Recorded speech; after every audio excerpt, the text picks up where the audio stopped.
आज कस्तो तपाईको हातले बनाएको हलुवा खान मन छ बनाउनु न है माइजू ल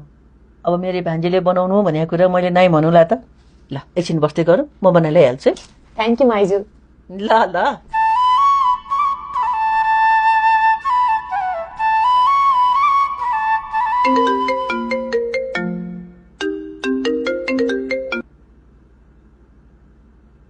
हेलो हेलो अनु सीता सन्चै हुनुहुन्छ सन्चै छु तपाईको के छ खबर मेरो पनि ठिकै छ रमेश त्यहाँ आइपुग्यो कि पुगेन भनेर सोध्नलाई फोन गरेको आइसक्यो आएर मलाई माया गर्छु पनि भनिसक्यो ल त्यसो भए राम्रो भयो